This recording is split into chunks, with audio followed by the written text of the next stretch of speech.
د شانګهای د همکاریو سازمان په 18مه سرمشریزه کې د افغانستان د سولې په پروسې خبرې شوي. دا ناسته د ازبکستان پلازمینه تاشکند کې جوړه شوې او د افغانستان له اړخه پکې اجرایه رئیس ډاکټر عبدالله برخه اخیستې وه. هغه د شانګهای سازمان له غړو غوښتي چې ترهګرۍ پر وړاندې د مبارزې لپاره یوه سیمه ییزه ستراتیژي رامنځته او افغانستان سره د سولې د پروسې په بریالیتوب کې همکاري وکړي. روسیه، چین، هند، پاکستان او د مرکزي اسیا هیوادونه د شانګهای همکاریو سازمان دایمي غړي او افغانستان، ایران، منګولیا او بیلاروس پکې د څارونکو په حیث منل شوي. ننني ډالو کې په همدې موضوع بحث لرو. په دې بحث کې راسره د سیاسي چارو شنونکی ښاغلی حبیب الله جانبدار میلمه دی. ستړي مه شئ، په خیر راغلی بحث ته جانبدار صاحب. خیر اوسئ. ازبکستان کې د شانګهای سرمشریزه وه، د افغانستان له اړخه اجرایي رئیس پکې برخه واخیسته. د افغانستان د سولې پروسه د بحث یوه برخه وه. اجرایي رئیس هلته په دې تړاو خبرې درلودې دې غونډې ګډونوالو ته. هغه غوښتنه دا وکړه چې د شانګهای غړي د افغانستان د سولې پروسې په بریالیتوب کې همکاري وکړي. څومره د دغو هیوادونو رول مهم ګڼئ تاسو د افغانستان د سولې په پروسه کې او نورو معاملاتو کې څومره مهم دی دوی رول دغه هیوادونو؟ بسم الله الرحمن الرحیم. سلام تاسو ته او د کابل نیوز ټلویزیون درنو لیدونکو ته. تاسو پوهیږئ چې د هغه وخت نه چې نیټو دلته خپل نظامي حضور لري په افغانستان کې د دوی فعالیتونه د تروریزم په ضد د مبارزې تر عنوان لاندې د سیمې هیوادونو خپل دریځونه وخت په وخت باندې څرګند کړي دي او په شروع کې خو ټول په توافق سره دغه حضور وزغامه او ویې مانه. د شانګهای د همکارۍ سازمان په دې سیمه کې ډېر تبارز پیدا کړی او تاسو څنګه چې پوهیږئ د 1996 کال نه را په دې خوا د دغه اتحاد یا د دغه سازمان هغه ژوڼکې را څرګندې شوې او هغه اصلي علت د چین او روسیې ترمنځ په پوله کې د نظامي مفاهمې او د نظامي کمپرومایز دپاره دا اساس کېښود شو. بیا دغه وروسته یې پسې انکشاف وکړ. په 2002 کال کې د جون په میاشت کې فکر کوم په سن پیټرزبرګ کې چې کومه غونډه وسوه هلته دوی د خپل اساسنامه تصویب کړه او له هغې نه وروسته دا په ملګرو ملتو کې راجستر شو او د حقوق بین الدول د قواعدو لاندې اوس فعالیت لري. څنګه چې تاسو وویلې دغه هیوادونه چې دلته غړیتوب لري دغه جملې نه خپله روسیه او چین او وروستیو کې بیا هندوستان او پاکستان او همدغه ډول قرغیزستان او قزاقستان، ازبکستان او تاجکستان. نو دا هیوادونه د تروریزم او یا د ترهګرۍ له کبله آسیب پذیره دي او نو دوی د دغه سازمان یو داسې دغه لري موخه چې په مختلفو عرصو کې مرسته سره وکړي. یعنې دا کثیر البعدي همکاري لري دوی چې هغه په اقتصادي برخه کې ده، په سیاسي برخه کې ده او په امنیتي برخه کې ده. یو ډول په آسیا کې د نیټو په مقابل کې یو موازنه هم رامنځته کړې ده، سره دی چې دا ایرو ایشین یو سازمان ګڼل کېدلی شي، اروپایي آسیایي. خو په کل کې داسې ویلی شو چې دا د نیټو د سازمان سره په رقابت کې هم یو توازن ایجادولی شي او تر یو حده کار هم کړی. ستاسو د سوال مطابق باید عرض وکوم چې د دوی تشویشونه له ترهګرۍ نه زیات دي او په افغانستان کې دوی ډېر مثبت رول لوبولی شي په دې شرط چې زموږ ډیپلوماتیکې هڅې داسې عیاري شي چې دوی وهڅوو او ترغیب یې کړو چې د افغانستان سره په همدغه ډګرونو کې کوم چې د دغه سازمان اصول ایجاب کوي چې هغه سیاسي ډګر ده، اقتصادي ډګر ده او امنیتي برخه ده. په اقتصادي لحاظ خو تاسو پوهیږئ چې په دې وروستیو کې زموږ اړیکې د منځنۍ اسیا د هیوادو سره پراخې شوي دي او دا باید لا نورې هم پراخه شي او دا زموږ دپاره نوي معبرونه دي چې پرانیستل کېږي. او په امنیتي لحاظ ډیره د پام وړ خبره ده. هماسې چې د افغانستان حکومت، د افغانستان سیاسیون او حتی د افغانستان وسلوال مخالفین دغه سازمان ته په درنه سترګه ګوري او په داسې یو دید ورته کتل کېږي چې د هغو نقش دلته تاثیر درلی شي. خو د دغه نقش د تاثیر دپاره هغه سیمه ییزه اجماع چې وایي باید رامنځته شي، نو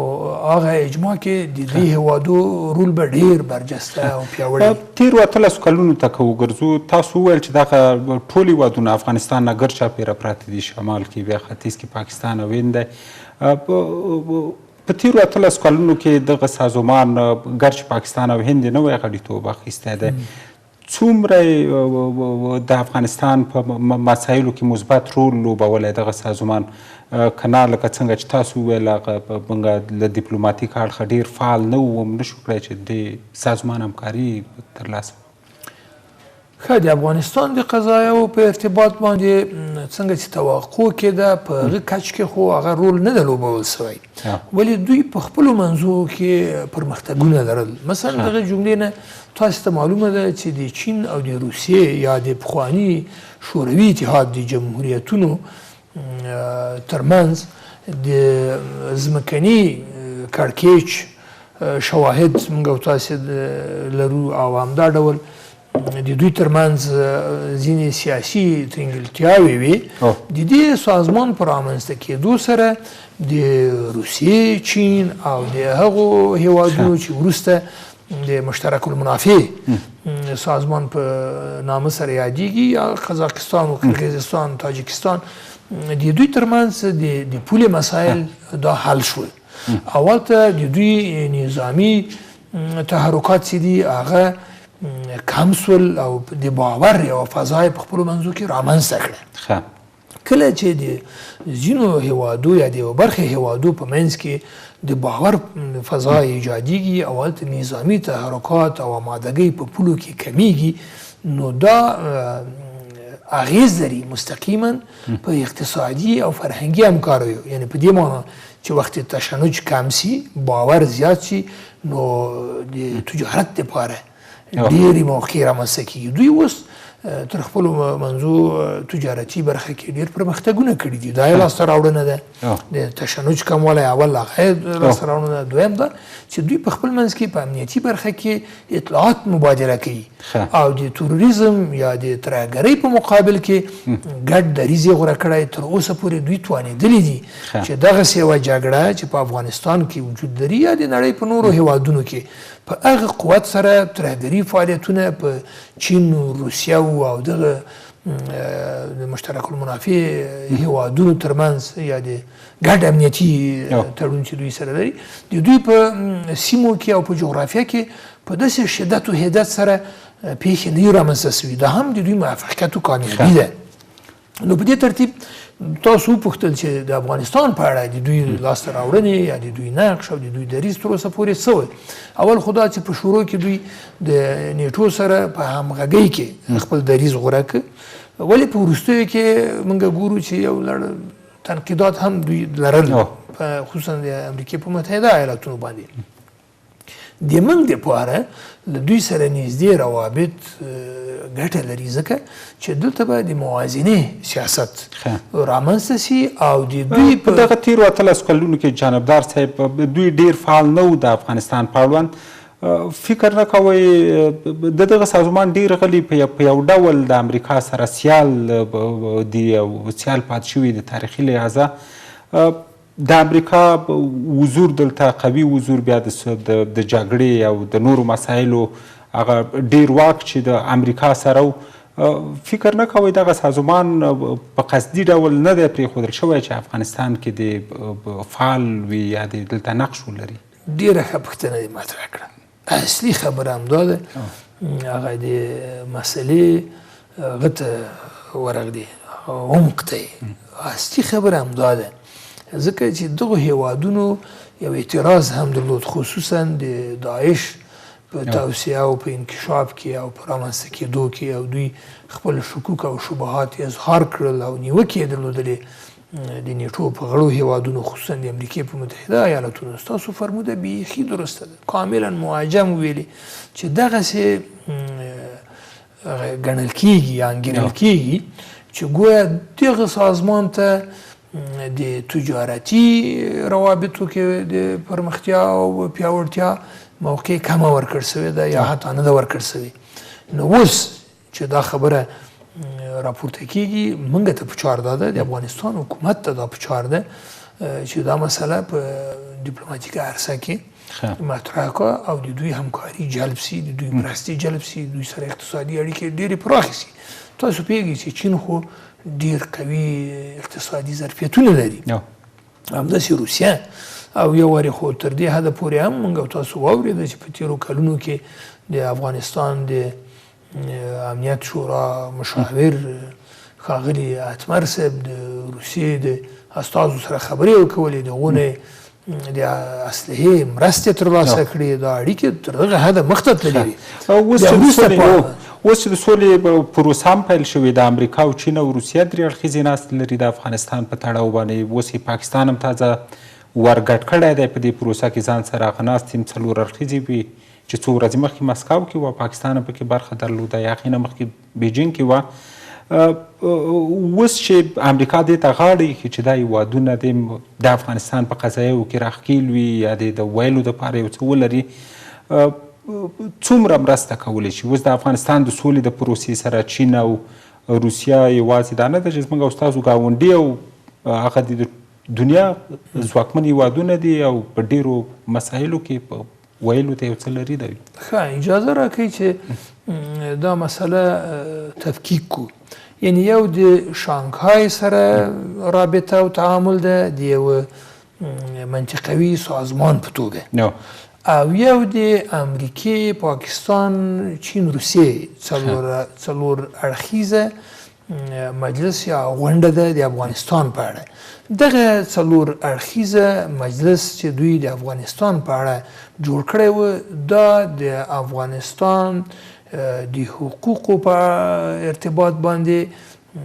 یو ډول بې اعتنایي ده یعنی په دې معنی چې نړیوال قوانین او حقوق بین الملل دا ښیي او د ملګرو ملتونو چارتر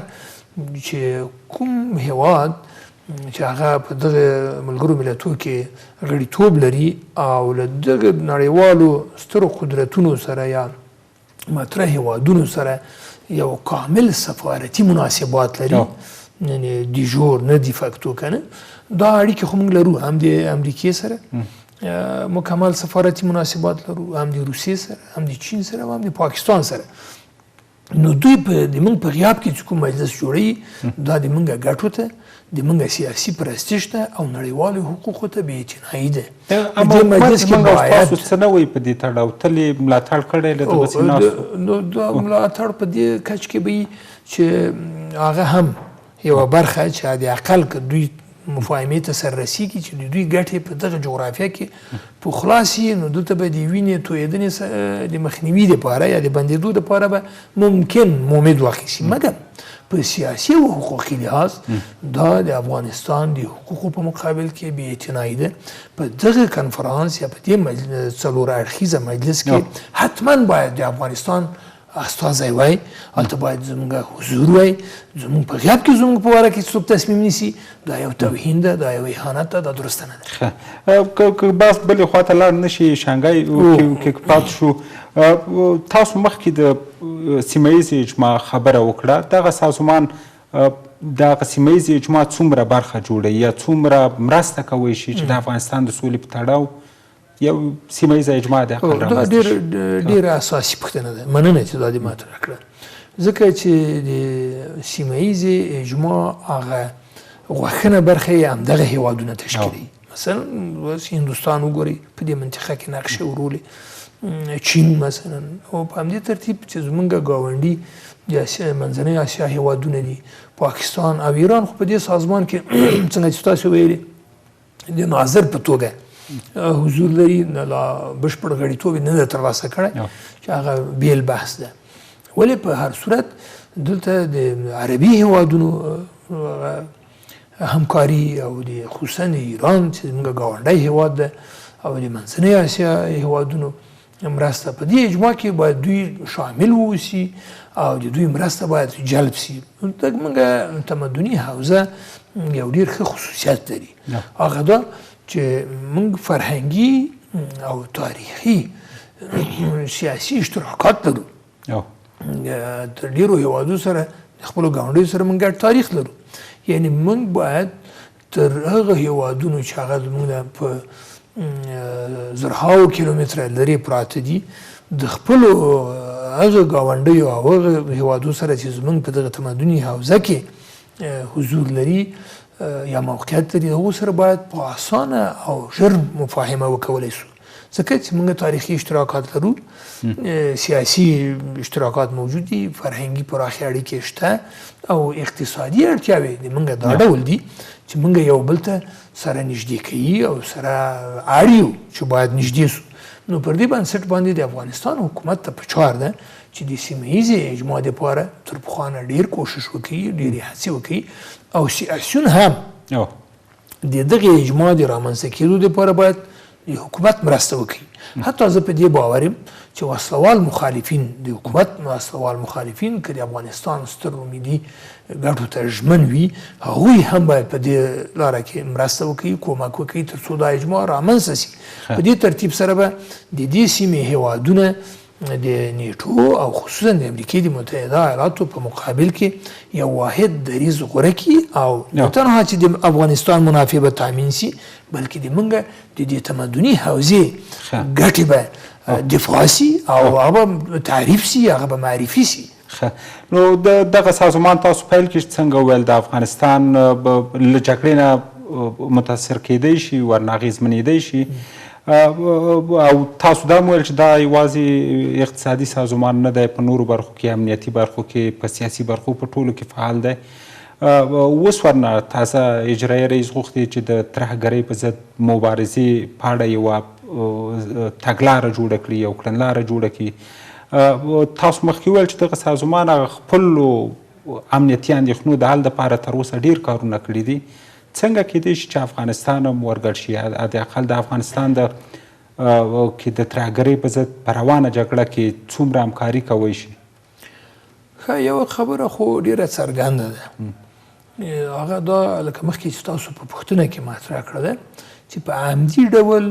دوی د افغانستان د قضیې نه په حاشیه کې ساتل سوي دي، په داسې حال کې چې زموږ منافع ډېرې سره نږدې دي. د افغانستان کې چې کومه جګړه دوام لري، دا د دې سیمې د هیوادو په تاوان ده، حتی د پاکستان په تاوان هم ده. اما پکې ښکېلم همدغه هیوادونه. نو اوس خبره دا ده وقتی چې د ضرر د دفع کېدو نیت پیدا سي، نو د مشترک کار دپاره هم زمینه رامنځته کېږي.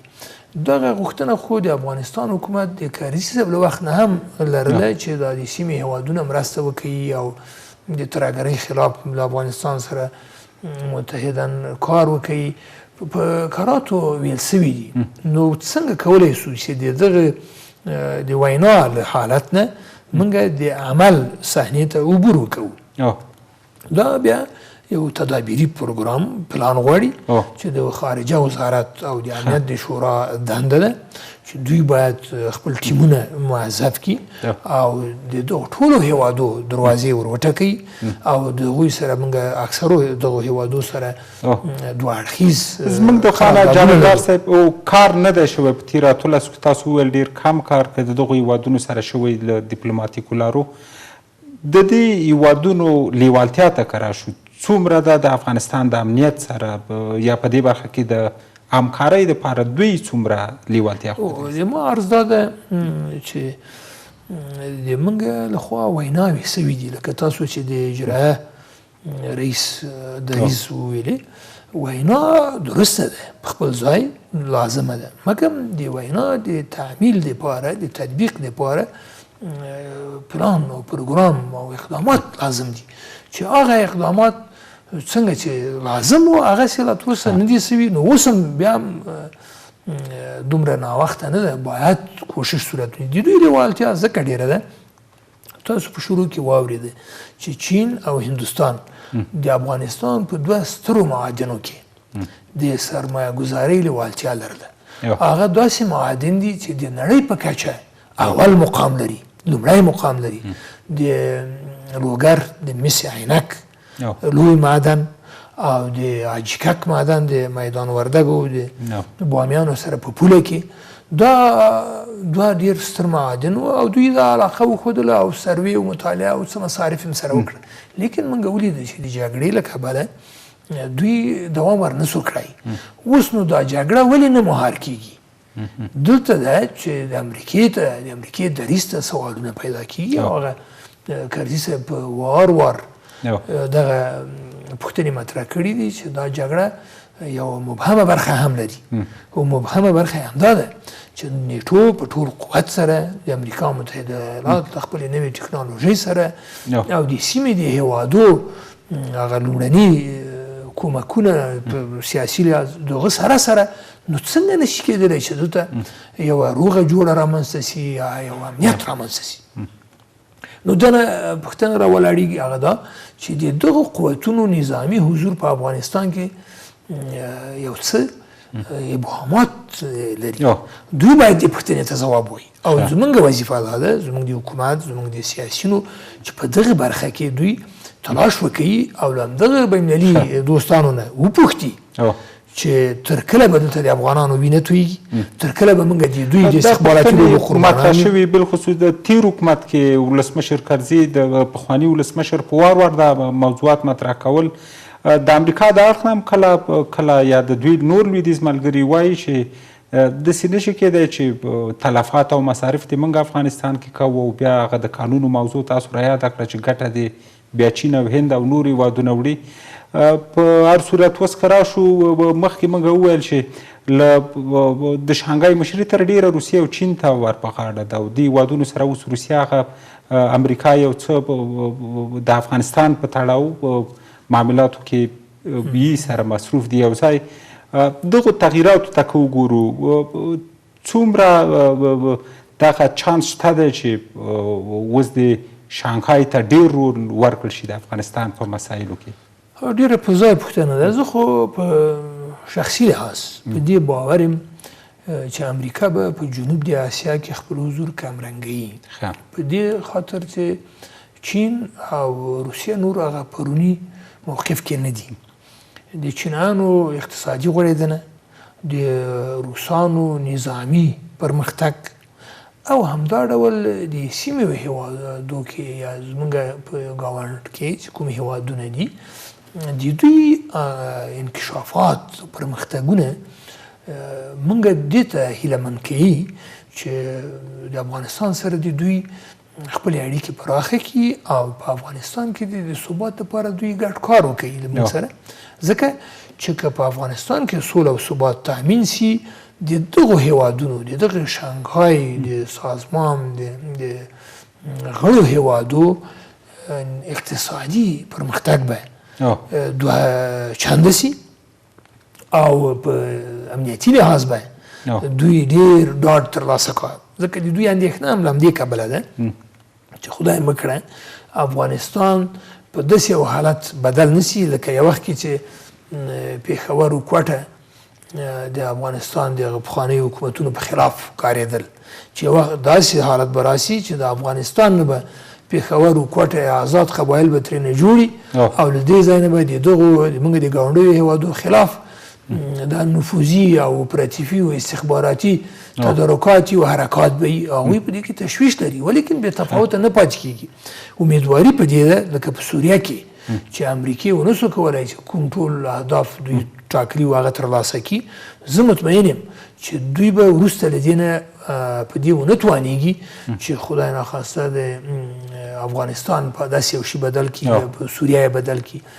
شاید د امریکایانو دا اشتیایي چې دلته جګړه پراخه سي، جګړه توسعه پیدا کړه او په دې کې د دوی اقتصادي او نظامي رقیبان راښکېل سي او هغه په دې کې نور هم ضرر او صدمه وویني. دا به هغه تیوري چې ورته وایي د توطیې د تیوري نقطه. خو خدای وکړي چې هسې نه وي نو امریکایانو سره په چار ده چې افغان دولت هماغه د دوستۍ کوم اصول چې دوی ورسره لري قوانین چې ورسره معاهده چې ورسره سوې ده او قواعد او مقررات چې نافذ دي په نړیواله سطحه د هغه په چوکاټ کې د امریکایانو سره په سوله ییز شکل سره کار وشي او د شانګهای سازمان په همکارۍ د امریکایانو په دریځ د امریکایانو په میتود او د امریکایانو په روش کې باید بدلون راوړو موږ او